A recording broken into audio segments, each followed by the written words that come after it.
আর আমি জানি তুমি ওর ভালোবাসা অবশ্যই জয় করতে পারবে এই অনুষ্ঠানে।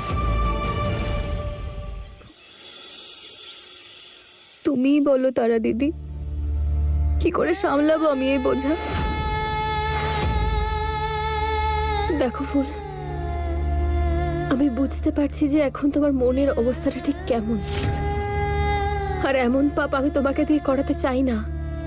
তুমি সবাইকে এটাই বলো যে তুমি এই ব্রত পালন করছো। হ্যাঁ ফুল, কিন্তু ব্রতটা সত্যি সত্যি পালন করতে হবে না। একটা কথা মনে রেখো, এই কথাটা যেন কেউ জানতে না পারে। দেখো ফুল, এর আগেও তো তুমি পুজো করেছো, তাহলে এখন কেন করতে চাইছো না? তারা দিদি, ওই ওই পুজোতে বাড়ির জন্য ছিল, আর একজন বৌমা ওই পুজোটা করেছিল। কিন্তু এটা হলো সেই পুজো যা স্বামীর মঙ্গলের জন্য করা হয়। আর আমার আর শোভন বাবুর মধ্যে এরকম সম্পর্কই নেই।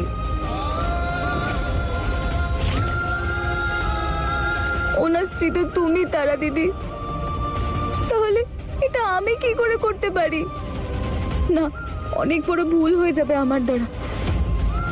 তারা দিদি, আমার একটা ভাবনা আছে, নিয়ম আছে, আদর্শ আছে, কিন্তু এটা এই সব কিছুর বিপক্ষে। তোমাকে অনেক সম্মান করি আমি, তুমি যে আমার মায়ের জন্য করেছো তাতে আমি তোমার কাছে অনেক ঋণী হয়ে রইলাম। তুমি আমার জীবনটা নিয়ে নাও, আমি না বলবো না, কিন্তু এসব আমি কি করে করব? চুপ করো না, এসব কথা একদম মুখে আনতে নেই ফুল। ফুল, এবার আমি কি করব বলো তো?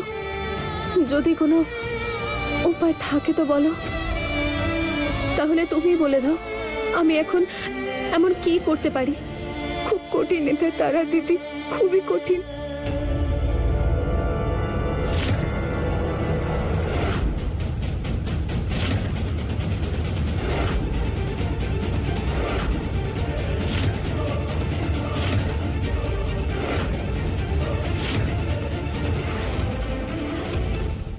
আমার মনে হয় তোমার সঙ্গে কথা বলা উচিত, বৌমা।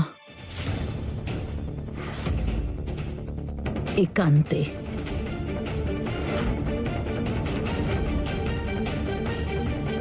এসো।